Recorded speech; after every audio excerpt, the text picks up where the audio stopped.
أعوذ بالله من الشيطان الرجيم بسم الله الرحمن الرحيم فلا وربك لا يؤمنون حتى يحكموك فيما شجر بينهم ثم لا يجدون في أنفسهم حرجا مما قضيت ويسلموا تسليما فلا وربک، ہرگز نہیں، وربک اور تیرے پروردگار کی قسم ہرگز نہیں۔ فلا یا تو آیا ہے نفی کے لیے کہ فلا، جو کچھ یہ کہتے ہیں نا منافق، ہرگز بات ایسے نہیں ہے۔ یہ جو کہتے ہیں کہ ہم اچھی نیت سے گئے تھے، یہ چیزیں تھیں، یہ چیزیں تھیں، فلا ہو ہی نہیں سکتا، بالکل ایسے نہیں ہے۔ ایک چیز یا یہ بات ہے ہاں ایک بات اور رہ گئی اس میں، واستغفر لهم الرسول، جو ہے نا کہ رسول اللہ صلی اللہ علیہ وسلم ان کے لیے استغفار کرتے تو منافقین کو صحیح ایمان نصیب ہو جاتا، اللہ معاف کر دیتا منافقت کو۔ اور آپ اندازہ کیجئے یہ منافقوں کے لیے اللہ فرما رہے ہیں، تو جن صحابہ رضی اللہ عنہم کے لیے دن رات وہ دعائیں مانگتے تھے اور جن پر نظر عنایت تھی اور مہربانی کی اور کرم کی نظر تھی، ان کا کیا حال ہوگا؟ ایک یہ حضرت جابر ابن عبداللہ رضی اللہ عنہ کہتے ہیں رسول اللہ صلی اللہ علیہ وسلم نے مجھ سے جس رات ایک اونٹ کا سودا کیا، ہم لوگ سفر میں تھے، اس ایک رات میں 20 مرتبہ سے زیادہ میرے لیے دعا مانگی اور فرمایا اللہ جابر کو معاف فرما، اللہ جابر پہ مہربانی کر، رحم کر۔ یہ ایک ایک آدمی کے ساتھ حضور اقدس صلی اللہ علیہ وسلم کا صحابہ رضی اللہ عنہ میں یہ حال تھا۔ تو اس لیے ان کا مقام بھی دیکھنا چاہیے۔ یہ منافقوں کی بات ہے کہ منافق آئیں آپ کے پاس، اللہ سے معافی مانگیں اور آپ ان کے لیے معافی کی درخواست پیش کریں، آپ ان کے لیے استغفار کریں، تو اللہ کیا ہے، رسول ان کو بخشواتا صلی اللہ علیہ وسلم، تو اللہ کو بڑا مہربان، توبہ کا قبول کرنے والا پاتے۔ فلا، ہرگز وہ بات نہیں ہے۔ ایک ترجمہ، یا بعض رات کہتے ہیں کہ لا جو ہے نا اس میں، یہ جو آگے قسم کھائی ہے خدا نے وربک کا، اس کی تاکید کے لیے آ رہا ہے، اس میں مزید وزن پیدا کرنے کے لیے آ رہا ہے، جیسے لا اقسم بیوم القیامہ، اور میں قسم کھاتا ہوں قیامت کے دن کی۔ کئی جگہ اللہ تعالیٰ لا سے لا اقسم بہذا البلد، ہم قسم کھاتے ہیں اس شہر کی۔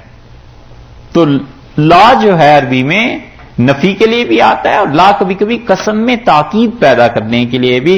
تو فلا وربک، اور ہم قسم کھاتے ہیں، قسم کھاتا ہے تمہارا پروردگار، کس چیز کی؟ لا یؤمنون، ہرگز ایمان والے نہیں ہو سکتے، کوئی بھی ایمان والا نہیں ہو سکتا، حتیٰ یہاں تک کہ پہلی بات تو یہ ہے کہ جو حق کے منہ کا، آپ کو اپنا منصف تسلیم کریں۔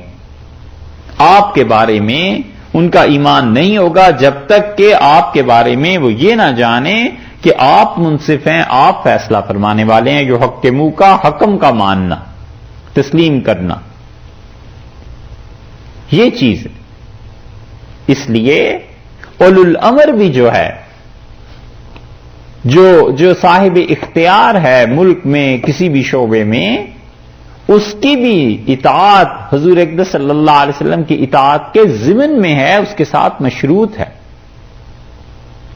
اسی لیے مدینہ منورہ میں یہ مسلمہ بن عبد الملک بن مروان تھا، یہ آیا اور اس نے ابو حازم رحمۃ اللہ علیہ سے کہا کہ آپ لوگ ہماری کیوں اطاعت نہیں کرتے؟ اموی تھا، یہ عبد الملک کا بیٹا تھا، شہزادہ تھا، اور اہل مدینہ بنو امیہ سے بہت الرجک تھے، بہت نفرت تھی انہیں۔ تو اس نے وہ آیت پڑھی کہ اللہ نے فرمایا ہے کہ ان کی اطاعت کرو جو اللہ اور اس کے رسول صلی اللہ علیہ وسلم کی، اور پھر اولو الامر کی۔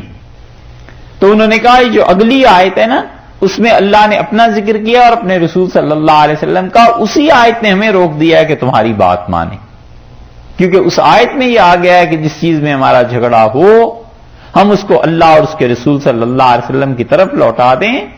تو تو تم ان چیزوں کی طرف آتے نہیں ہو، اس لیے ہم تمہاری بات نہیں مانتے. یہ چیز آگے آ گئی. اللہ نے فرمایا لا یؤمنون حتی یحکموک، یہاں تک کہ آپ کو حکم مانے، آپ کو پنچ مانے، آپ کو سردار مانے، آپ کو جج مانے، آپ کے فیصلے کو تسلیم کریں، فیما شجر بینہم، جو ان میں آپس میں اختلاف ہو جائے. شجرہ دو چیزوں کا آپس میں الجھ جانا. درخت کو اسی لیے شجر کہتے ہیں نا کہ اس میں شاخیں ایک دوسرے کے ساتھ الجھ جاتی ہیں. تو جس کام میں بھی دو پارٹیز، دو آدمی کوئی بھی آپس میں جھگڑ پڑیں، آپ کو مانیں کہ آپ کا فیصلہ آخری ہے. ثم لا یجدوا، پھر اس کے ساتھ ساتھ نہ پائیں فی انفسہم، اپنے جیوں میں، حرجا مما قضیت، کوئی بھی ایسی خفگی جو آپ فیصلہ فرما دیں، ان کے جی میں اس فیصلے سے تنگی نہ آئے. یہ ہے مقام ایمان کا. حالانکہ دل میں تنگی آنا یہ ایک ایسی چیز ہے جو کبھی کبھی آ ہی جاتی ہے، لیکن اللہ نے کہا ہے بالکل دل صاف ہونے چاہیے. جو رسول اللہ صلی اللہ علیہ وسلم فیصلہ فرما دیں، بس اس پہ تمہاری دل طبیعت خوش ہونی چاہیے کہ یہ انہوں نے فیصلہ کیا ہے. حرجا مما قضیت، جو آپ کا فیصلہ ہے اس کے خلاف ذرہ برابر یہ اپنے دل میں تنگی نہ محسوس کریں.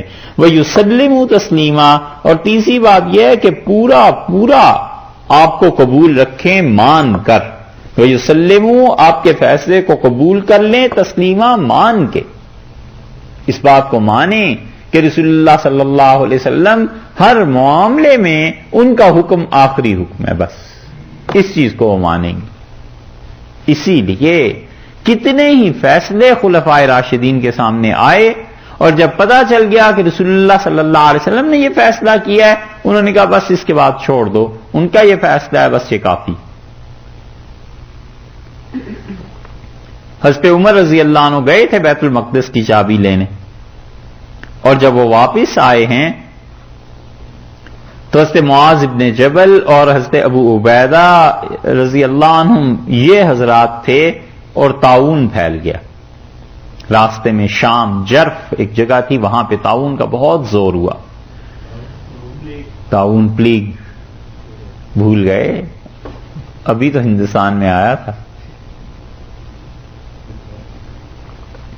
نہیں، بمبئی میں، گجرات میں، گجرات. اچھا، یہ پھیل گئی چیز، اور ایسی بیماری پھیلی کہ شاید 17 یا 18,000 صحابہ کرام رضی اللہ عنہ اس میں شہید ہو گئے. اتنی یہ بیماری پھیل گئی تھی. حضرت معاذ ابن جبل رضی اللہ عنہ کی شہادت بھی اسی میں ہوئی ہے. حضرت ابو عبیدہ بن الجراح رضی اللہ عنہ کی شہادت بھی اسی میں ہوئی ہے. حضرت معاذ ابن جبل رضی اللہ عنہ نے باری باری اپنے بیٹوں کو قبر میں اتارا، اپنی بیویوں کو، ابھی تک ان کا مزار موجود ہے.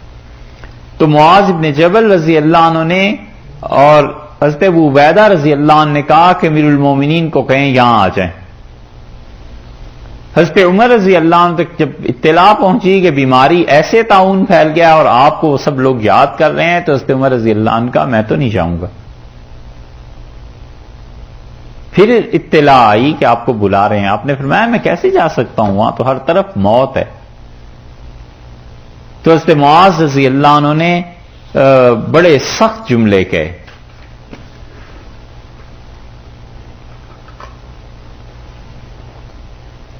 وہ خود حاضر ہوئے حضرت معاذ رضی اللہ عنہ، اور انہوں نے جملوں میں ایک یہ بھی کہا، انہوں نے کہا عمر موت سے بھاگتا ہے تو موت تو پیچھا نہیں چھوڑے گی.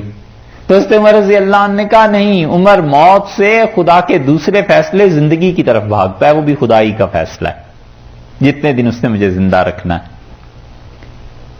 اور فرمایا لو قال غیر، تیرے علاوہ کوئی بات یہ کہتا تو میں اسے جواب دیتا. اور پھر ان کو یہی فرمایا. لیکن حضرت عمر رضی اللہ عنہ گئے نہیں، اور انہوں نے شورا بلا لی. بڑے بڑے اکابر صحابہ رضی اللہ عنہ موجود تھے، اور فرمایا اس کا فیصلہ کرو کہ کہیں بھی کوئی وبائی بیماری پھیل جائے، وہاں جانا چاہیے یا نہیں جانا چاہیے. اور پھر اس پہ بحث ہوئی، اور آخری فیصلے جس پہ پہنچے حضرت عمر رضی اللہ عنہ نے کہا بس یہ لکھو، میں یہ فیصلہ کرتا ہوں کہ وہاں جو لوگ ہیں وہ باہر نہ آئیں، اور جو باہر صحت مند ہیں وہ اس بیماری کی جگہ پہ نہ جائیں. بس یہ فیصلہ جب فرما دیا تو اگلے دن حضرت عبد الرحمن ابن عوف رضی اللہ عنہ کہیں گئے ہوئے تھے، وہ آئے اور حضرت عمر رضی اللہ عنہ سے ملے تو حضرت عمر رضی اللہ عنہ نے کہا معاذ اور ابو عبیدہ اور ان لوگوں نے یہ پیغام بھجوائے ہیں اور میں نے انہیں کہا ہے کہ نفر من قضاء اللہ الی قدر اللہ، میں اللہ کی ایک تقدیر موت سے بھاگ کے دوسری تقدیر زندگی کی طرف جاتا ہوں. تو حضرت عبد الرحمن ابن عوف رضی اللہ عنہ نے کہا کہ آپ کو اتنی باتوں کی کیا ضرورت تھی، وہ فیصلہ کرتے جو رسول اللہ صلی اللہ علیہ وسلم نے فرمایا. تو حضرت عمر رضی اللہ عنہ کا مجھے تو نہیں پتا انہوں نے کوئی فیصلہ فرمایا. تو انہوں نے کہا رسول اللہ صلی اللہ علیہ وسلم نے ہم سے کہا تھا ایک جہاد کے موقع پہ جب ہم کہیں جا رہے تھے، راستے میں ایسی جگہ تھی جہاں وبا تھی، تو آپ نے فرمایا وہ جو وہاں اندر ہوں ان سے کہنا باہر نہ آئیں، اور جو یہاں تم باہر گزر رہے ہو تو اندر نہ جانا. تو حضرت عمر رضی اللہ عنہ لپٹ گئے ان سے اور فرمایا کہ مجھے اتنی خوشی ہوئی ہے اس فیصلے سے کہ آج تک ایسی خوشی نہیں ہوئی کہ میرا فیصلہ رسول اللہ صلی اللہ علیہ وسلم کے فیصلے تک پہنچ گیا. یہ ایمان تھا. کئی مرتبہ ابن مسعود رضی اللہ عنہ نے ایک فیصلہ کیا اور لوگوں نے کہا یہ وہ فیصلہ ہے جو رسول اللہ صلی اللہ علیہ وسلم نے فلاں کے بارے میں کہا تھا اور آپ کو نہیں پتا. تو وہ بہت خوش ہوئے، انہوں نے کہا اچھا میرا فیصلہ اس فیصلے تک پہنچ گیا. اتنی محبت تھی کہ عبداللہ ابن عمر رضی اللہ عنہما اونٹنی پہ سفر کرتے تھے مدینہ منورہ سے مکہ مکرمہ، اور اسی راستے پہ آتے تھے جس راستے پہ رسول اللہ صلی اللہ علیہ وسلم آئے تھے. وہ جو ہجرت کا یا مکہ آنے کا راستہ تھا حج میں، اور کئی بار راستے میں کہتے تھے کہ لعلی خفھا علی خف ناقۃ النبی صلی اللہ علیہ وسلم، ممکن ہے میری اونٹنی کا پاؤں اس جگہ پر پڑ جائے جہاں رسول اللہ صلی اللہ علیہ وسلم کی اونٹنی کا پاؤں پڑا تھا تو عبداللہ کی قسمت کھل جائے. فرماتے ممکن ہے میری اونٹنی کا پاؤں وہاں جا پڑے جہاں اس اونٹنی کا پاؤں لگا تھا.